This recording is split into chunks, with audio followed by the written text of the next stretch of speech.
Hello, and welcome to Cherry Bekaert's Technology Podcast. We're glad you're joining us here today. This is the third in a series of podcasts focused on how technology companies can benefit from working with the federal government. If you haven't already listened to the first two, you can check those out on this platform or wherever you listen to podcasts, or by going to cbh.com.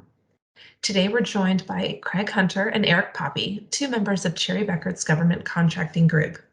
They'll address important matters to keep in mind and first steps to take once you've won your first contract.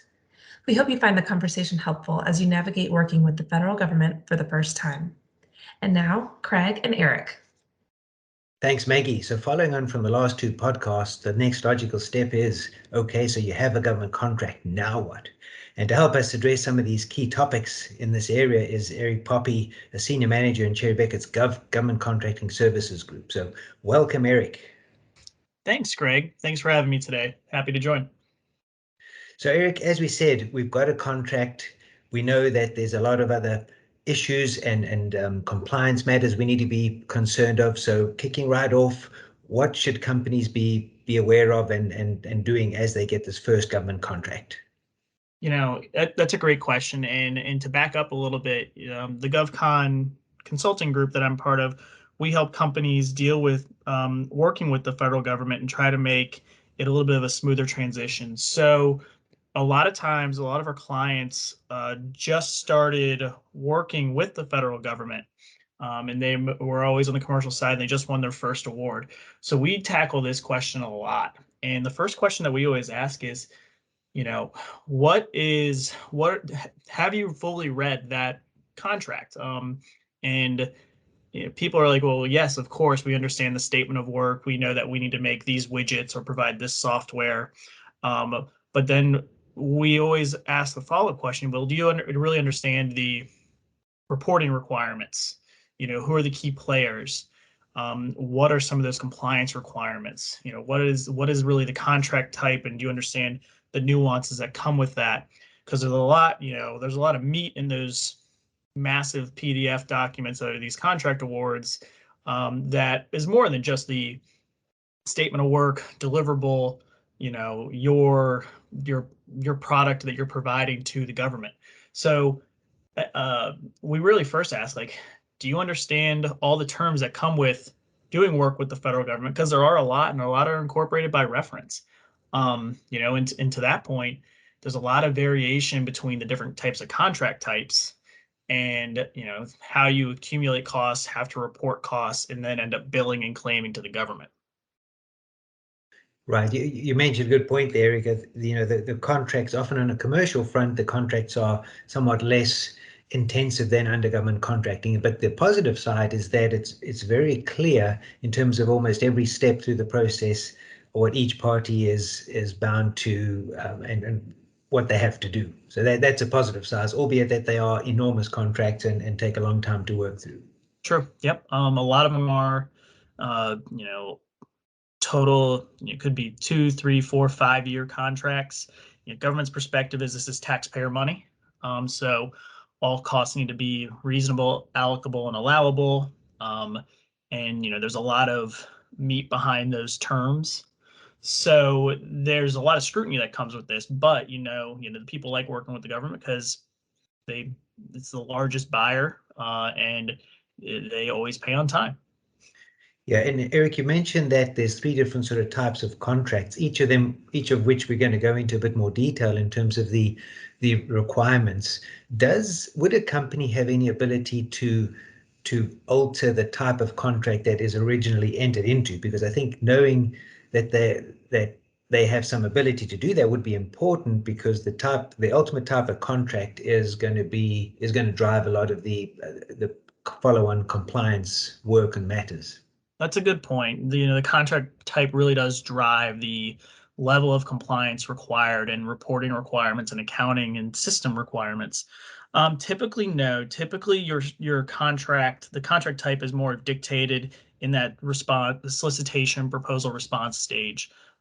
Sometimes there is more of a hybrid contract types. Sometimes there is more of a discussion with the government, but a lot of times what type of contract type you are getting yourself into when you're developing your pricing, your pricing proposal, and responding to that, because that pricing proposal a lot of times is incorporated into the actual contract award, and that's what you have to bill to.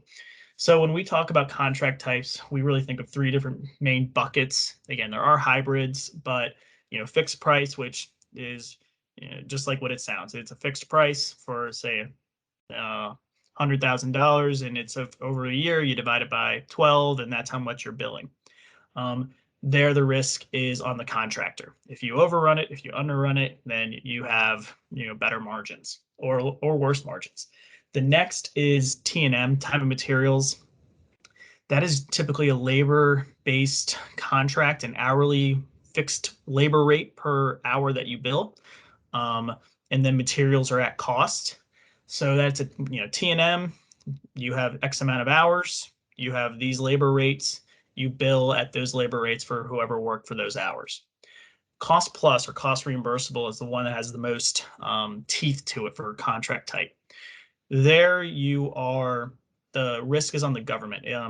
The idea is that you are billing at cost, and that is pure direct cost, and then you add on top of it your indirect costs that are associated to those direct costs, and then add fee. So you would take pure labor for someone's labor category. So if you have an individual whose salary is 100,000 for the year without any benefits, you would use that as the starting point. You would then tack on their fringe, their overhead, G&A, and then fee at the end to then have a cost that you then submit to the government for reimbursement. Good. So it's often a function of the type of work that's been done, right? So commercially available items, software, products, apps, that would typically be under a fixed price arrangement, right? Whereas if the company is hiring people out to do certain work for the government, it may be a time and materials type arrangement. And for costs plus, I typically see where there's no basis to establish a fair market value. So the government says, I'm going to pay costs plus a element of profit. Is that? Yeah, a lot of times those research development type projects, or a little bit more or statement of works that are a little bit more fluid, might be more on a cost reimbursable basis. Where if you have a very set, more standard statement of work, the government wants to buy these widgets, get this software as a service, get these very established type practices, that's more on a fixed price. A lot of our tech, like IT service centers, data centers, not data centers, call centers, those types of things, a lot of times are on an hourly basis. But it really just depends on what the agency needs, what the mission of that agency is, and that can really drive that contract type. Right. So when companies are hearing these contract types for the first time, which of the types are those that are going to relate to more compliance matters and a little bit more difficult to administer? That's a great question. So fixed price is really the easier side.